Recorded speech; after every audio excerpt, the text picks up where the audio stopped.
In this week's episode, we have my amazing mother who talks about her nursing career from the start in 1970s to the early 2000s, where she tells us some cheeky stories from jamming knickers in the machine to what did they write on their aprons?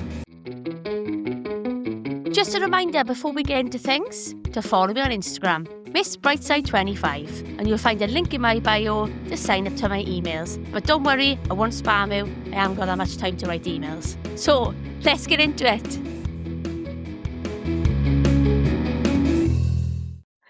Welcome back to the Power of Positivity podcast. Today we've got an extra special guest, my mum. There she is. If you're watching online, you can see her. We're sitting on the settee with the electric blankets on because, as we all know, I don't like putting the heating on. I have put it on, but I haven't got radiator in yet, so there we are. And we've got my mum's special blanket over the top. So my mother said, we look like we're in bed. We're not. We've got a cup of coffees. Cheers, mum. Cheers. Lovely. And we're ready to have a nice old chat. So thanks for coming on to my podcast, ma'am. So today I just wanted to talk to you about your career and a bit about you, who you are, and where I get all my positivity from, really, which is you, innit? Yeah. I love how serious my mother's gone.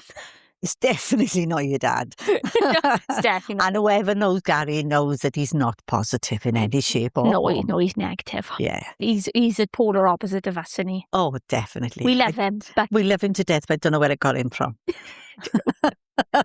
This is going to be all about from knicker factory to clinical nurse specialist. This is what today's episode is going to be about.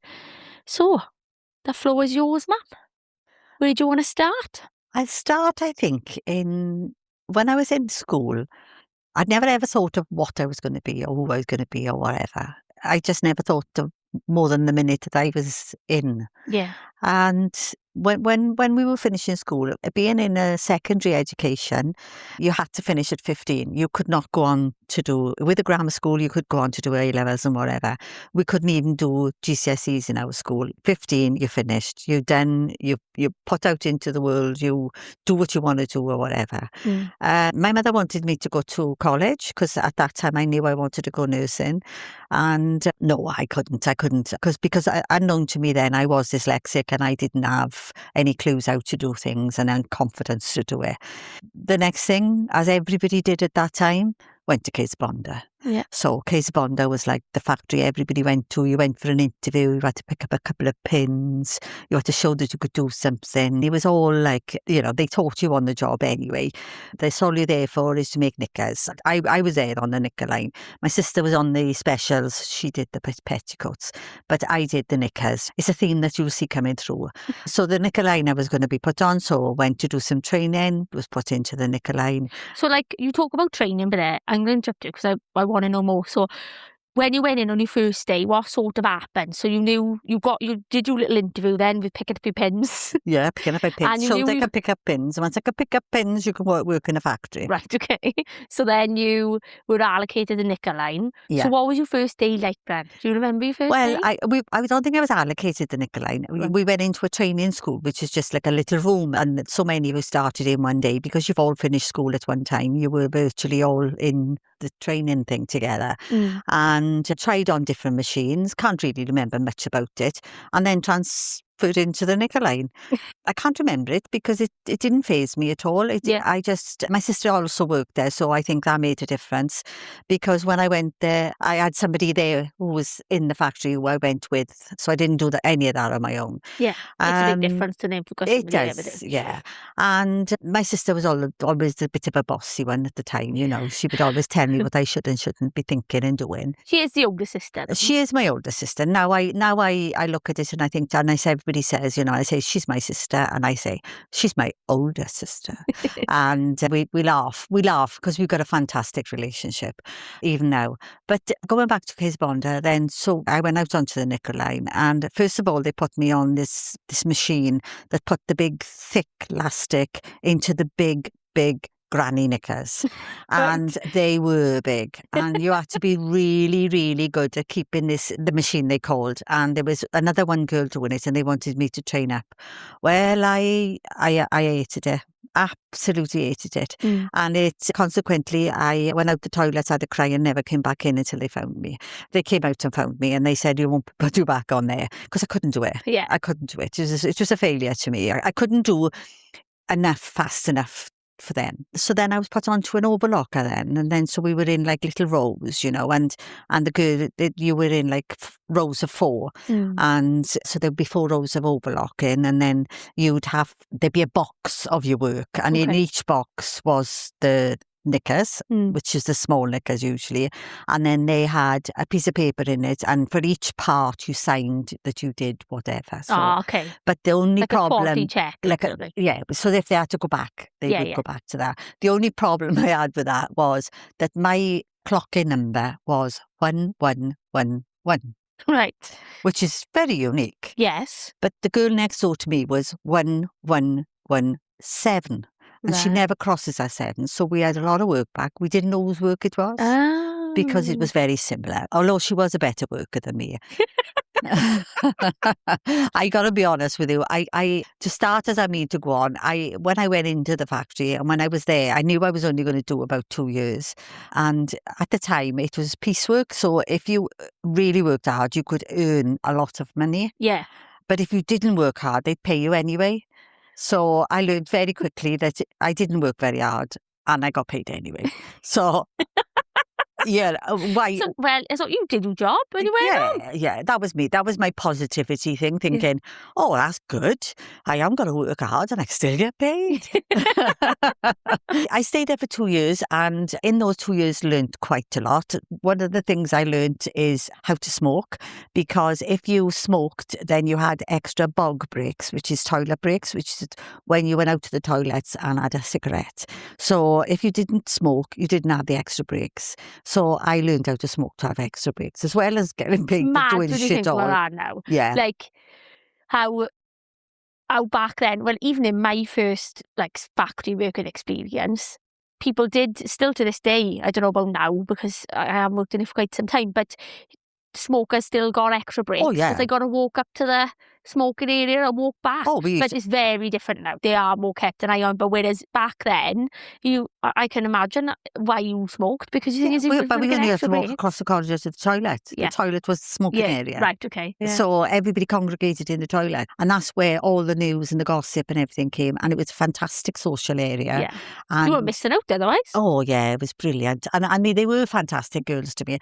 And I think to myself, when I did go to Kayser Bondor from school, thinking you're all grown up, I was just a child. I was just a mere child, Didn't really know what I wanted to do. Like I said, knew I wanted to go nursing, but didn't really have a big ambition in my life, and didn't really have a big ambition about myself. Never thought of myself as being, I'm going to be a nurse, Yeah. That's just where I was going to go. But Kayser Bondor, and as I said, big knickers, and sometimes you'll be doing your work, and we used to have all the mechanics there then, because the machines were like going constantly. The noise that was there and everything, and sometimes I'd again feel a bit fed up putting the same knickers through and through and through, so I used to jam a pair of knickers in the machine, and then say, "Oh, I need a mechanic." So I'd have 15 minutes off to go to the toilet and have a fag. I was an extra break. So I was bit of a lazy, really, but not intentionally lazy. It just interfered with me. I just didn't know what I wanted to do. Yeah. But I always think to myself, we all fall into our place in some certain ways, and we've got to try stuff to know we don't like it. And you knew you didn't want to stay there long term. And... well, I knew I wasn't. Yeah, it didn't. Like you said, you wanted to stay there 2 years, and... especially when you're younger, just like you said, I think you feel like you're invincible. It's a part of your life where, I got to be honest with you, I always say to everybody, Kayser Bondor was my saviour, because it showed me what life was about, what people were about, when people had problems, how nice people could be, how nasty people could be. It gave me a social thing on people. So when I eventually went nursing, I felt as if I was going into nursing with at least some experience with people. Yeah, and I can relate to that a little bit when I worked in retail. And as you know, because you were my mum, you were there, you learn very quickly, especially in, it was a big female environment, is that everybody talks about each other. Yeah. And I'm not saying men don't do the same, but it's different characteristics.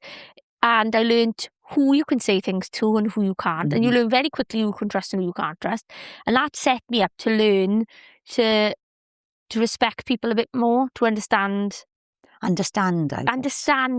and not gossip, basically, and learn that you Yeah. can hurt people with what you say, and how very quickly that taught me massively, though, that I was not favourite. Yeah. I did 9 till 1 shift in a year because all the favourite girls Yeah. had a, and it's no when, but I was the same as you in that job. I went in and did my job well. I didn't jam the making machine or have extra breaks for smoking, but I went in and just did my job and went home. I'd always do cover shifts, and I'd always do the afternoon cover shifts because I didn't want to go. I didn't go out like everybody else, so I didn't mind doing that. But I was never thought highly of because I was never given those premium shifts like you Yes. talk about. Yeah. Oh no, I do get that. Yeah, the favourite. Yeah.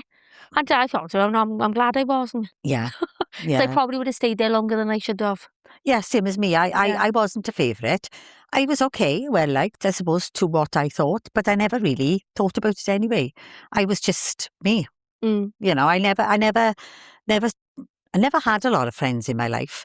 Built a couple along the way. Didn't trust anybody in my life, but there you understand why. Yeah. Relating to talking to people, and I always wanted to be everybody's friend. So I tried very hard, but then at the same time, I didn't try very hard because I didn't trust anybody. So I never had friends like you've got friends. Yeah. You know, like you and Claire. Yeah. I never had that relationship ever, you know. So I was very much a loner then, really. Yeah. I was very much, I could do what I wanted when I wanted and how I wanted. Yeah. You know, and it was a bit of a cockiness, I suppose. But at the same time, I was very much like you, very confident too, you know, and I could. Well, I get it do from somebody. And get it from, you know, and it's nice. I'm not ashamed of what I am. I'm not ashamed of what I've done in my life, you know, but I do absolutely love my life at the moment because I have got the most fantastic, brilliant soulmate friends Yeah. that I could ever meet. And they were met, we could do another story on that. Yeah. I met them in different circumstances, different ways, but they will always be my soulmate, you know, they will always be there. Yeah. So Well, as I've you never know, experienced that. Well, you've listened to if anyone hasn't listened, there's a podcast about love and how it's platonic and not necessarily romance. Romance doesn't have to be the only source of love and friendship, does it really? It can come from loads of different ways. What I get, going off the point now, what I get from my friends is different. This is where I get it from. Yeah. Yeah. So anyway, I was in bondor for 2 years, and then I wrote to the matron and said... So, matron of where? Of Merthyr General Hospital, which is the matron of the training type thing. And I asked her, must have been to have like an entrance test, just had to answer. It was a pre-exam to go into nursing. And of course, not having any confidence, I went there, no revision or nothing. Just turned up thinking... You just winging away. I didn't know what I wanted, but didn't know what I had to do. I didn't have nothing. I didn't know anybody that was nursing. So I didn't have any preconceptions about what I was going to do. So why did you choose to go to Merthyr General and go and do that test? And what made you... So if no one had ever... You just said Nanny had said to you that she wanted you to be a nurse. Yes. And that... Is that why you went that day then? If you had no one in the world who'd been a nurse to maybe aspire to be? I just didn't want to stay in bondor as well. But I did want to be. I did want to be a nurse. I've always, I think, later in life, it was 2 jobs: nurse or policewoman. One of those two. Okay, that's interesting. One of those you told me that before. Yeah. So it was nursing came tops, and I was at the time a caring person. Caring to my mother, caring to, you know, people. I had no outlet, so that was the best thing I could do, was to, what I wanted to do was to nurse somebody. I wanted to be nice with people. I wanted to be nice. But more than anything in the world, I wanted people to like me. Yes. And to be a nurse, they would like me. Okay. And then I had to go to Gweled y Garth, it used to be the training school. So Gweled y Garth was, I can't think, not far from Gyfartha Park, the next gate's to Gyfartha Park. Gweled y Garth was where Crochet lived originally. Okay. Crochet was a big, powerful Merthyr man, and that was one of his houses, and it was a big house, but it was then converted into a training school. some of the girls lived there when they were doing their training, and it had everything there. It was a training school. So it wasn't far from Knicker where I lived, so I only had to because we walked everywhere, walked through the Gurnes down into there, did the exam. So I was just given a piece of paper and said, can you just answer, this is your exam thing, can you do it? I did my best. And when I came out, I was told that I would be accepted for nursing, but it would be for an SEN, which was a state enrolled nurse, which was a 2-year training.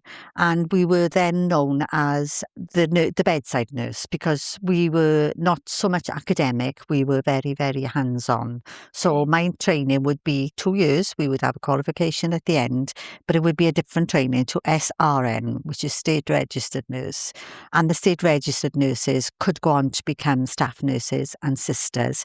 SENs were SENs for their life. You couldn't go from being an SEN. Okay. And at the time in nursing, there were a lot of SENs because we were the bedside nurses. We were the ones that did everything patient-wise, caring. So we were taught in a different way, as SRNs were taught to know more about medicines, to know more about everything, because they needed to know, because they would go on. We were taught very much hands-on, blanket baths, doing the flowers, doing the blood pressures, sitting talking to the patients, making sure they were fine. Very hands-on. Okay. That there was a difference in the training, entirely different. At the time, I didn't realise there was a difference in training. So the first day I went into Merthyr, I finished in kayser, bondor. I finished at Christmas time. And so did you used to put your notice in back in the day? Would you just write a letter and say, write a letter and say, I wish to give in 2 weeks. You wouldn't be told, yes or no. It was just you were going to retire. Okay. So I knew I was going nursing. And again, I didn't have any coordination between anything, but I was given a date for nursing. I started my nursing training. Well, I didn't start my training. I started nursing experience on the 1st of January 1970, which was like quite a surprise to me, because it was like the morning after New Year's Eve. So I couldn't go out and I couldn't have a drink and I couldn't do anything because I was starting at 9 o'clock on New Year's Day. So I just went to matron's office on the 1st. I was given uniforms to wear. I was what they call then a pre-nursing student, which is, we wore yellow. We were called like daffodils. So it was like, you weren't in training, but you worked on the wards and you learned most of the stuff, but it didn't have anything to do with your training at all. It was a way of getting ahead with understanding the basics, isn't it? Yes, which was a great help to me, because I didn't have the education because of dyslexia. Yeah. And I forgot to say that I finished school without any qualifications at all. I started on Anne Lewis ward, which is in Merthyr. As you go into the main door, if you turned left, you went to matron's office, and then to the very end. And then if you turned left, you go to Lewis ward. And that was where I was going to be stationed until I went into my training. Right, okay. So what date was your training going to start? I was very, very lucky, so I've learned, that I was only 17 when I went in the very, very beginning, so I wasn't even 18. I was going to start training in the beginning of April, and the training was for 4 weeks, and I could go into training because I would have been 18 coming out of it, because my birthday's about April. Okay. So as long as I was 18 coming out of, I couldn't go onto the wards to be trained until I was 18. Right. So as it was very, very convenient. Timed well. Yeah, it timed well, because I went into, as I said, I went into nursing, and I could join that sets, they called us then. Right, okay. We were called sets. So how many of you were in this pre-training? You said when you were daffodils. When you were daffodils, we varied, because again, there was daffodils who were going to be staff nurses, and there was daffodils who was going to be SENs like me, and we had our own room to change into. I made some very good friends there. I think there must have been about a core of about 6, and we was just splashed all over we could work anywhere in the hospitals, because we were like that in between.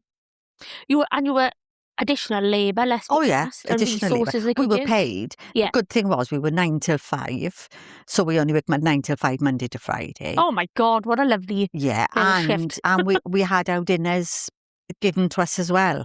So we go to the main, and the dining room is a lovely experience, the dining room in Merthyr Gen. It was massive. It was right in the front, if you know Merthyr Gen, and you could look out the windows and you could see the world.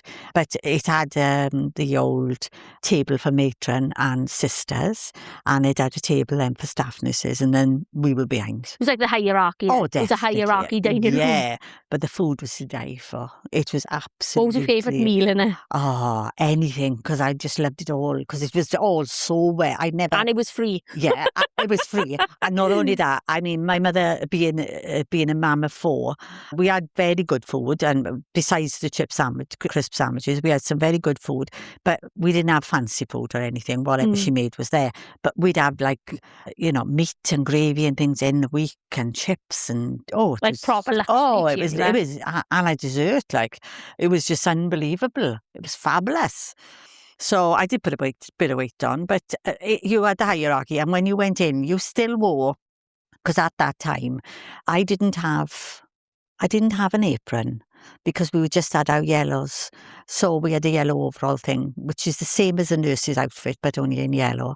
But when the staff nurses came in, they still wore their pinnies or their aprons from the wards. So they used to, when they came in, to sit down, because your pinny was starched and it went underneath you. You folded it up on top of one another to sit down to have your food. And when they did that, they turned the thing over, your pinny over, and you could see who the workers were, because you could write on it. It was like paper, because it was starched. So when you went to a patient and they had a temperature of 30, whatever, then you put it on your pinny. So, and then if anybody rang and they wanted to pass a message, you put it on your pinny. It was like a notepad. Right, so you folded your penny over, so you could tell the workers all, because when they were sitting in the dining room, they'd fold their penny over, and you could see all the writing. Yeah. Right. So it was like you wore a new clean penny every day, and it was just starched, and it was the most brilliant way to remember everything, because you just picked your penny up. Do you know what's mad listening to this, or you told me before about infection control, he's being, supposed to be like super clean, but then they wore the pennies to dinner.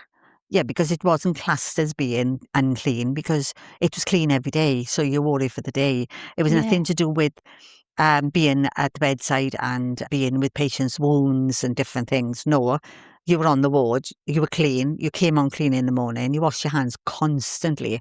Because I remember when I first started nursing, I had to have a thing of cream in my pocket, because my hands were chaffed. Yeah, from washing very, very broken up, because I never washed my hands so much in my life. Yeah. But it was good. So I think in that way it was. But yes, when you think of it now, you'd never do that. Obviously, if there was anything like blood or anything, it would be taken off and changed. But it was just your penny, and you are right. Yeah. It was just, you never took your penny off. Yeah, that's mad, see, when you think about it. Yeah. Never. But making a note on, that's mad. When you tell a story, me and you've got very vivid imaginations. I'm never doing that. I can see somebody's handwritten their little notes on the side, blood pressure. Brilliant. I loved it. So, and then I went into training then. So, of course, but when I was in my pre-nursing state, I had the sister of the ward was a brilliant sister. She was a spinster. She was a very, very good sister. Back in the day, and it's important we talk about this. So they say back in the day, the spinster was when she wasn't married then. She wasn't married. Yeah. You weren't really encouraged to be married. I don't think at that time that you were married if you were a sister. If you had to be a sister, you had to be single. I think. Right. I'm not completely 100% on that. And then there were staff nurses on there, and then there was students and pupils. And that's the other thing. SENs were pupil nurses. Right. Students were student. For the SRN course, it was a student nurse. So you had 2 different job titles. Right. You had a pupil nurse and a student nurse, so they were classed as different. We were very segregated, but at the same time, when we worked together. There was no segregation as for work. From that first ward, I met some most fantastic friends who are still my friends today. The ward's staff nurse, she had just passed her staff nurse grade, and they went into their blues then. From the students had a grey stripe, pupils had a purple stripe, a mauve lilac-y stripe. And so they went into blues, and we went, as SENs, we went into greens. And they were trying to get her to put her staff nurse's uniform because she qualified and she was passing. Okay. But she didn't want to. And her name was Linda Taylor, and my God, what a lovely, wonderful nurse. And I knew her right through until she retired.